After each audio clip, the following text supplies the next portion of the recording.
Well, let's talk today about blessing that is just spending a full year off social media, my phone, all sorts of like items while I was spending time at Teen Challenge or Sheepgate. I learned during that time to really despise that thing, the phone,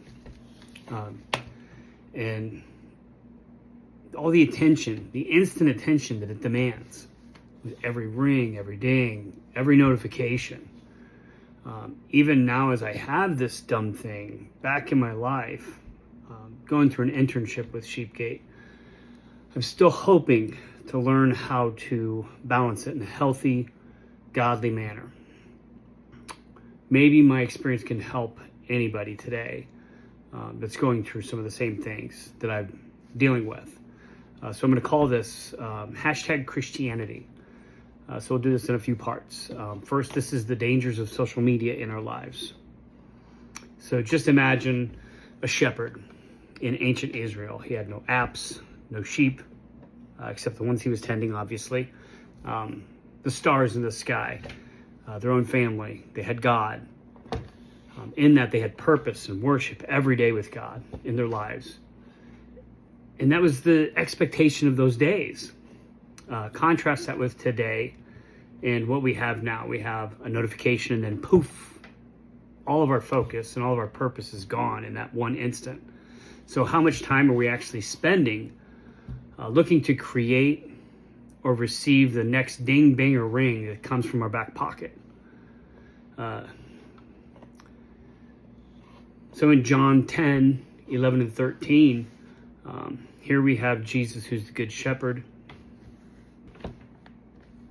And in John 10, 11 through 13, it says, I'm the good shepherd. The good shepherd lays down his life for the sheep. He who is a hired hand and not a shepherd, who does not own the sheep, sees the wolf coming and leaves the sheep and flees. And the wolf snatches them and scatters them.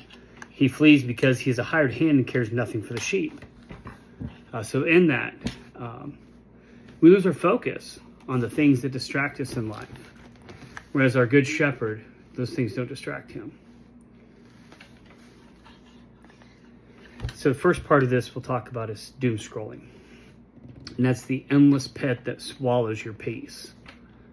So the first danger in there is the mindless scrolling through all the negativity, the outrage, the comparisons with each other. It steals your hours. It breeds anxiety. Makes you nervous about, are you doing life right? You're looking at somebody else and trying to size yourself up, size your life up according to how they're living and what you see in their lives. But you don't see what's going on behind the scenes, obviously. You're just scrolling.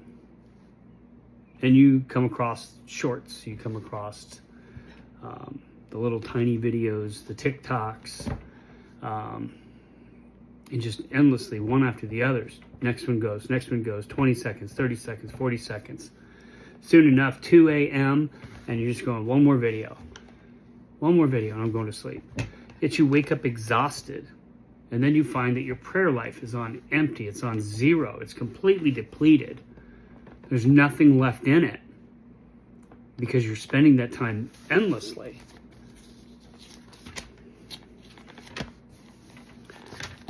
And in Philippians,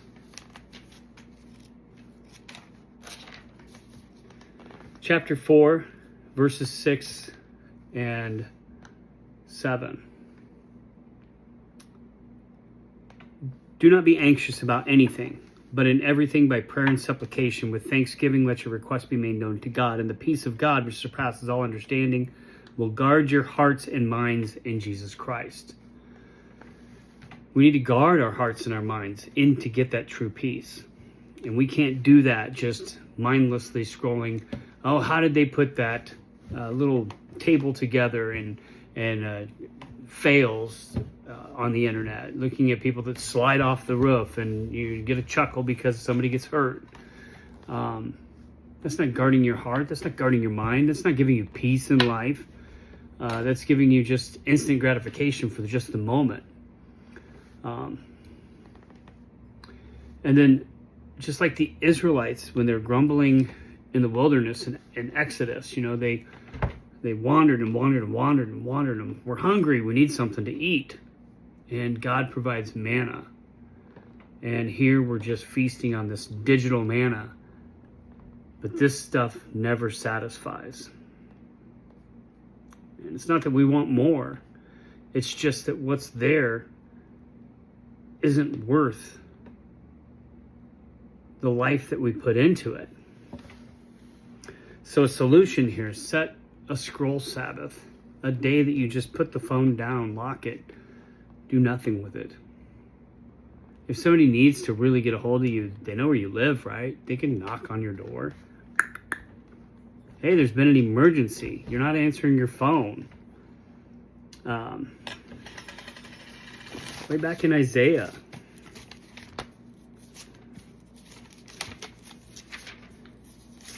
(26) verse 3.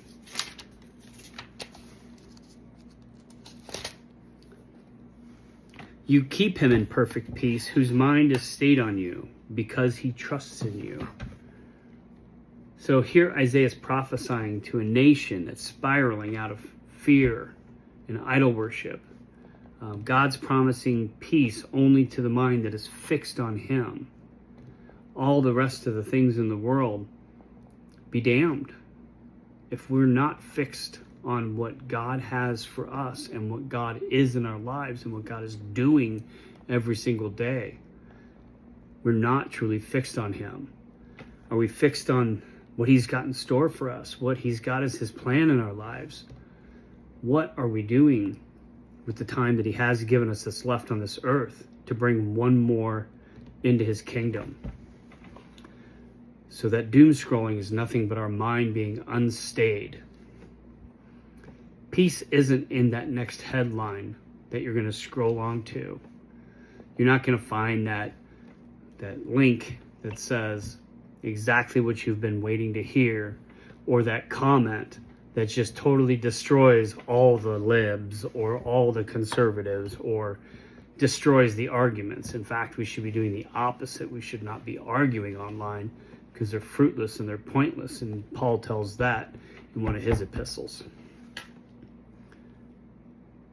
Our peace is in the next verse that we put our mind into. Psalm 46:10, be still and know that I am God. The sons of Korah sing this out. And in the middle of all the earthquakes and wars and things going on behind us, God is the only unshakable refuge. Speaking of earthquakes, that's how Korah died. He challenged Aaron, and Moses had the earth swallow him up, or Moses challenged him and God swallowed him up. So that's in number 16. But how this applies, because his sons and descendants down the road wrote that particular psalm, Psalm 46. They knew the dangers of the puffery. They knew the dangers of not keeping fixed on God. So when your thumb stops scrolling and you start turning the pages in the Word, that's when your soul will start stilling in God.